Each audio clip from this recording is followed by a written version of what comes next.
So one of my most popular videos is my monthly dividends sort of portfolio plan video, and I made that as one of my first few videos when I barely had any money invested, and it's just really grown and I've had people ask me for an update. So I thought I'd make this video today just to give you a quick update on how that's going, on the way that my dividends are spaced out and how much I'm sort of planning to get at the moment.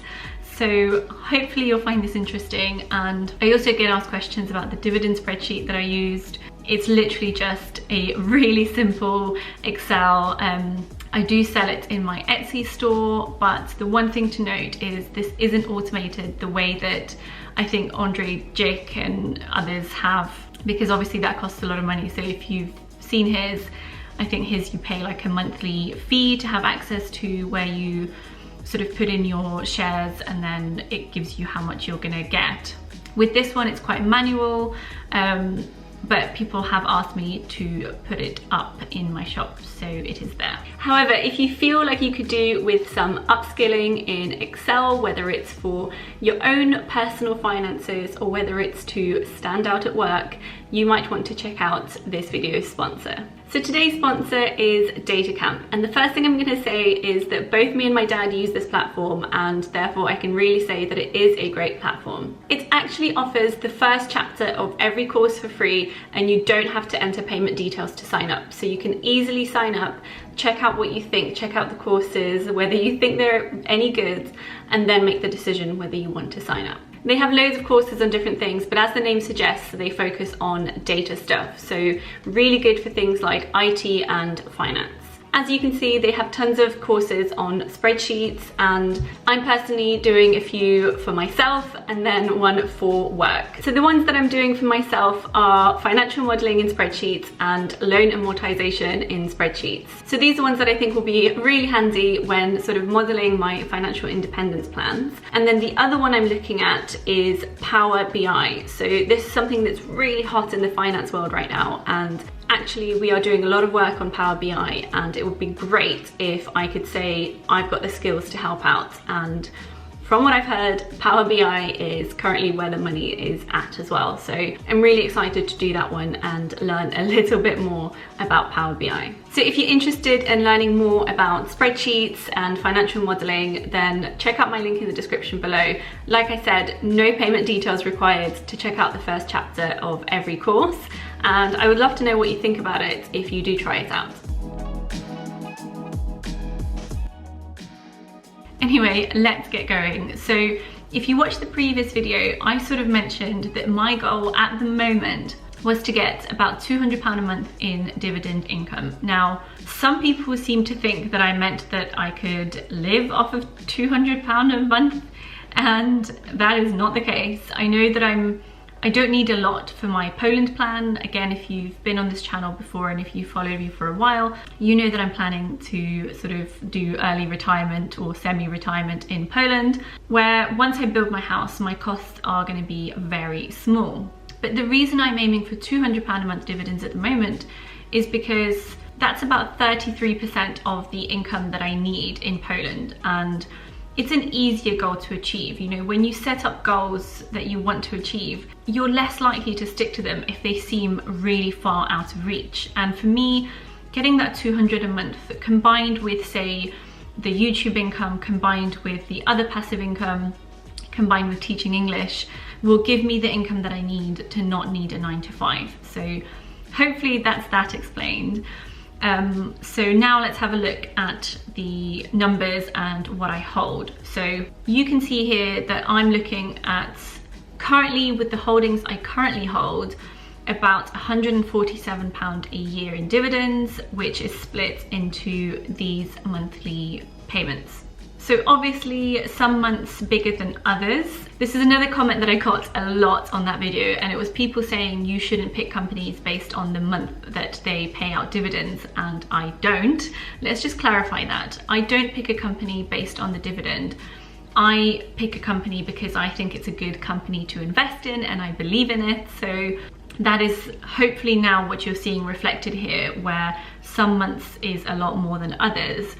where, you know, I will easily be able to say, for example, you know, if January does end up being a really high month and then February ends up being a really low month, I can then just move some money from January and use it in February. That's fine. So hopefully that's clarified that.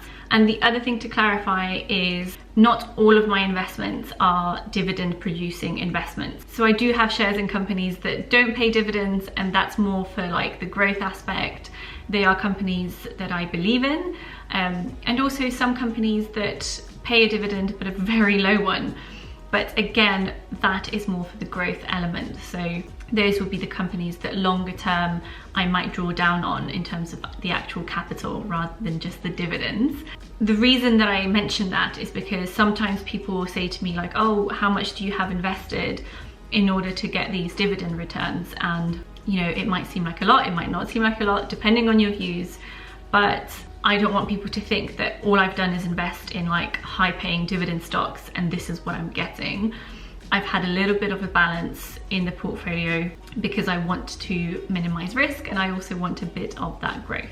So at this moment in time, I've got about £8,000 invested, I believe, which gives me approximately about a 2% div yield, which is not high, but like I said, a big chunk of that money, well, not a big chunk, but a significant amount of that money is invested in either low dividend yield or no dividend yield stocks at the moment. I've also said that a lot of my money is going to be in ETFs such as S&P 500, which again, they aren't the sort of optimal dividend paying places to keep your cash. So whilst the S&P 500 does pay dividends, the Vanguard ETF that I've invested into, it obviously also includes companies that don't pay dividends. So I prefer to have lower risk in terms of the ETFs and slightly smaller dividend yield.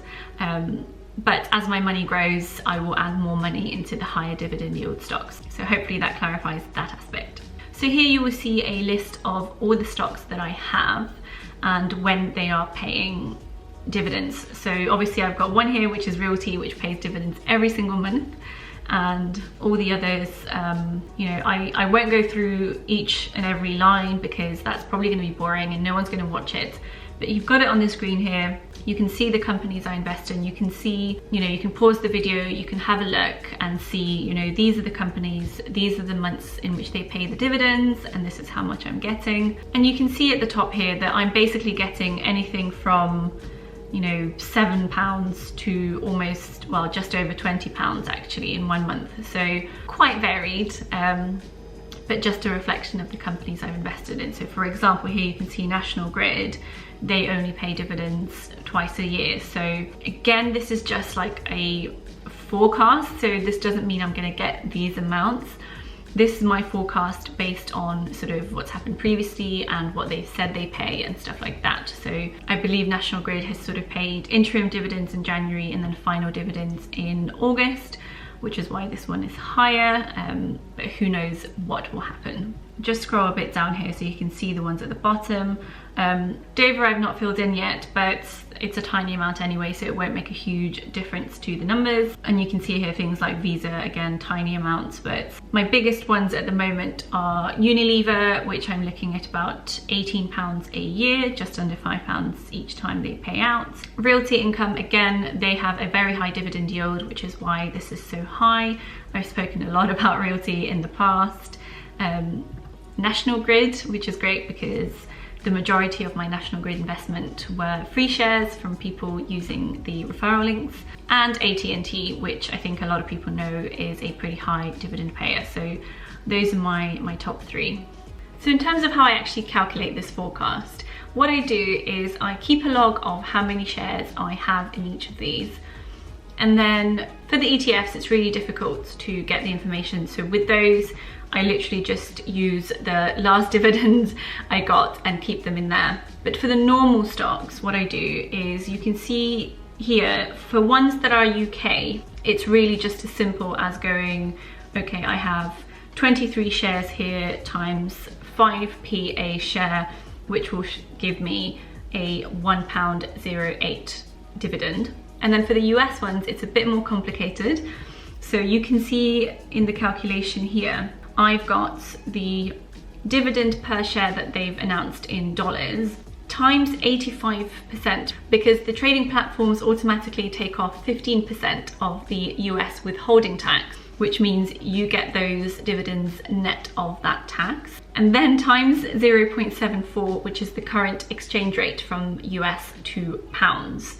So slightly more complex, and obviously the exchange rate might fluctuate as well, which means this doesn't necessarily have to be completely accurate, and I will change it, you know, as the exchange rates change, but this is purely to give me a little bit of a forecast and an idea of what's happening in my future finances. So hopefully that's clarified a few things for you and you've liked this video. I only made it because so many people were asking for an update, so here's the update.